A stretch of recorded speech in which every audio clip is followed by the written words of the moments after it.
Bonjour à tous. Dans les titres de l'actualité régionale, les élections sénatoriales ont eu lieu ce dimanche. En Bretagne, le Morbihan était le seul département concerné par ce scrutin. Résultats, réactions et analyses avec Fanny Cocognier dans un instant. Quand on parle qualité de l'air, on pense bien souvent à celle de l'extérieur. Mais qu'en est-il à l'intérieur, dans nos maisons?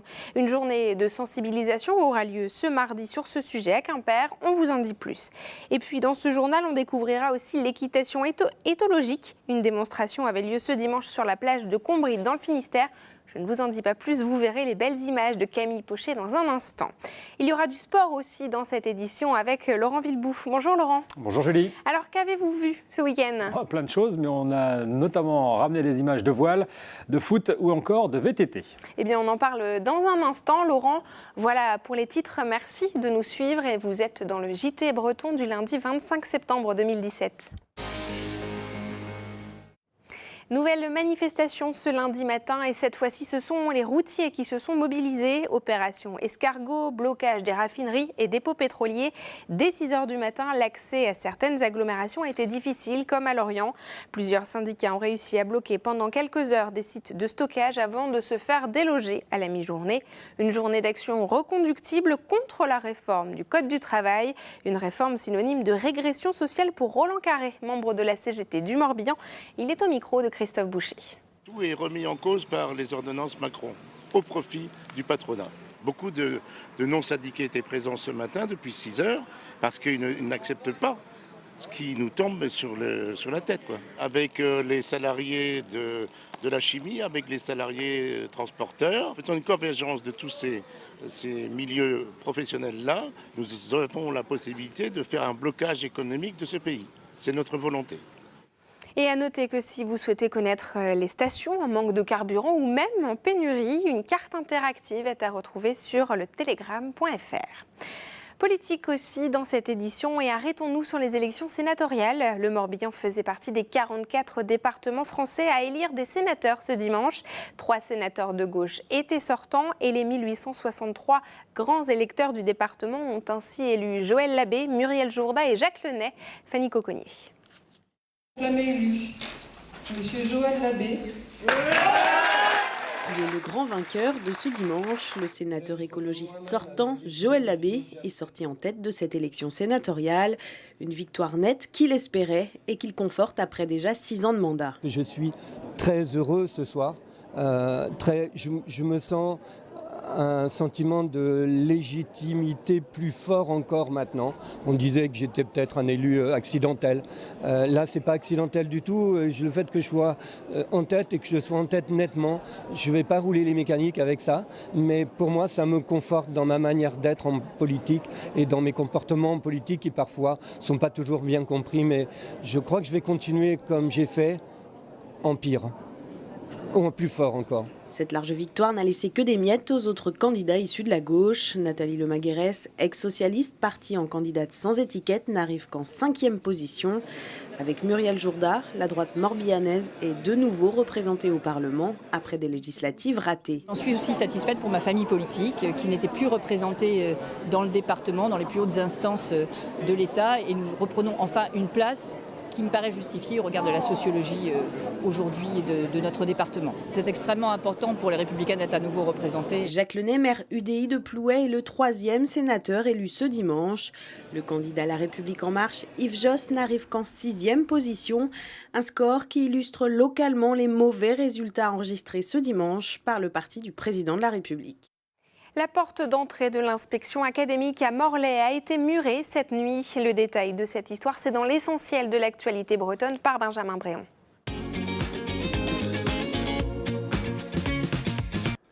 L'entrée de l'inspection académique de Morlaix dans le Finistère a été murée dans la nuit de dimanche à lundi. On pense bien sûr à une nouvelle action des parents d'élèves du cloître Saint-Égonec, mobilisés depuis 10 jours contre la fermeture prévue d'une des 4 classes de l'école publique. Reste que l'action n'a pas été revendiquée. C'en est fini des maisons rondes Domespace, originaire de Bretagne. Le tribunal de commerce de Quimper vient de prononcer la liquidation de l'entreprise. Fondée à la fin des années 80, elle a construit depuis environ 250 de ces maisons. Un repreneur alsacien est toutefois sur les rangs pour continuer à les faire exister. 8 chefs bretons ont été distingués ce lundi à Dinard, en Ille-et-Vilaine, par le guide Goemio. Parmi eux, Jérémy Le Calvez de la Pomme d'Api à Saint-Paul-de-Léon pour sa technique, Jean-Paul Abadi de l'Amphitryon à Lorient pour sa faculté à transmettre son savoir, Nicolas Conrault de la Butte à Plouidère pour son exploitation d'un terroir d'exception, ou encore Mathieu Aumont des Pesquèdes à Saint-Brieuc pour sa naturalité. Mais c'est Julien Lemarié du restaurant Ima à Rennes qui est considéré comme le grand de demain. Entre 12 et 15 000 personnes ont assisté ce week-end au meeting aérien de Morlaix. Démonstration de voltige, saut en parachute, vol de Mirage 2000, de Rafale.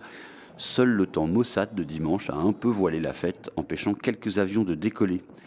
Peu importe, devant le succès, une nouvelle édition est déjà en piste pour 2019. Enfin, 15 km en mer pour sensibiliser aux accidents vasculaires cérébraux. C'est l'exploit accompli ce week-end entre Quiberon et la Trinité-sur-Mer dans le Morbihan. À son origine, une sœur et un frère de 39 et 42 ans.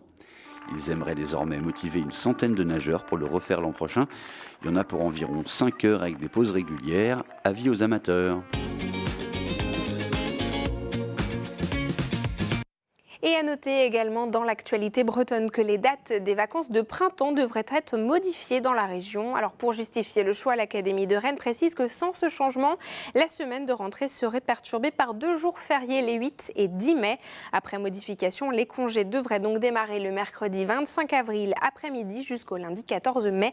Une modification qui sera soumise à l'avis des parents, des fédérations de parents d'élèves et du corps enseignant. Quand on parle qualité de l'air, on pense tout de suite à la pollution et aux particules fines à l'extérieur. Mais savez-vous que l'air de vos maisons est considéré comme plus pollué et même plus meurtrier ? C'est pour sensibiliser à ce danger que l'Agence régionale de santé a décidé d'organiser une journée d'action ce mardi à Quimper. Frédéric Lorenzon.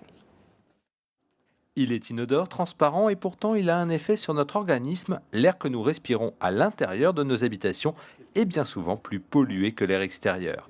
Un phénomène sous-estimé, ce professionnel réalise rarement ces mesures et pourtant notre air est souvent chargé. Les problématiques qu'on trouve au niveau du Finistère, ce sont des bâtiments d'un certain âge et qui ont été plus ou moins bien rénovés, mais avec un oubli essentiel, c'est qu'on doit respirer, tout simplement. Des bâtiments qui ont été rénovés et une ventilation existante mais qui ne fonctionne pas ou qui a été mal posée, des appartements où on a oublié de mettre les grilles d'arrivée d'air avec une extraction aléatoire. Quels sont les effets sur la santé ? En 2014, l'ANSES, l'Agence nationale de santé, a fait ses comptes. 6 polluants intérieurs sont responsables de 20 000 décès prématurés. La législation se met en place progressivement. Au 1er janvier 2018, les gestionnaires d'établissements recevant des enfants de moins de 6 ans devront avoir réalisé un diagnostic des locaux, un état des lieux des sources évidentes de polluants. L'ARS, l'Agence régionale de santé, organise ce mardi une réunion publique sur ce thème à Quimper, l'occasion de souligner quelques initiatives dans le Finistère. Chaque personne peut modifier aussi ses comportements et adopter des comportements plus favorables pour notre santé. Quelques crèches dans le département ont banni les produits d'entretien industriels et fabriquent elles-mêmes leurs solutions nettoyantes. Pour le même résultat antibactérien, elles évitent de répandre des particules présentes dans l'air, parfois pendant plusieurs mois. Connaissez-vous l'équitation éthologique ? Il s'agit d'une technique de dressage des chevaux qui consiste à faire effectuer des figures et des sauts aux chevaux sans les y forcer. Le tout passe par la confiance et le partage entre l'animal et l'homme. Une démonstration avait lieu ce dimanche sur la plage du Trustel à Combrit. Camille Pochet nous en dit plus. Pauline et sa ponette Naïade s'élancent sur le sable de la plage du Trustel à Combrit. Ce dimanche, elle participe à un spectacle équestre sur lequel souffle un vent de liberté. Les 8 dresseuses au rendez-vous travaillent avec leurs chevaux en suivant les principes de l'équitation éthologique. C'est pas juste se dire je vais tirer sur les rênes pour m'arrêter et donner coup de talon pour avancer. C'est se dire comment le cheval apprend et à partir de ça, l'emmener dans notre travail vers ce qu'on veut. On est toutes venues du classique comme tout le monde qui commence. On commence dans les centres équestres. Et du coup, ça a tout été une révélation pour nous, donc on essaye de faire partager ça aux gens et essayer de toucher le plus de monde possible. C'est l'association Chemins à tout crin qui a réuni les 8 dresseuses et leurs 12 chevaux. Depuis 8 ans, les bénévoles cherchent à faire connaître l'éthologie grâce à ce rendez-vous. Malgré les gouttes, les spectateurs se massent autour des stars du jour. Steren et Lola, en véritables passionnés, admirent les chevaux depuis plusieurs heures sans se lasser. Il y a beaucoup de liberté, je trouve, et puis de lien entre les cavaliers et les chevaux. Et qu'on puisse les monter sans mort, faire plein de choses avec eux, et puis cet échange et cette communication qu'il y a entre le cavalier et le cheval. Je trouve ça magique.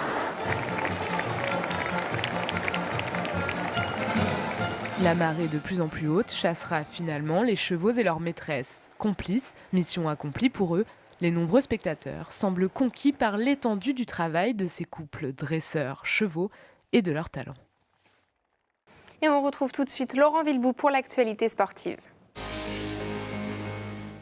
Alors Laurent, on commence avec ces premières images au large de Lorient.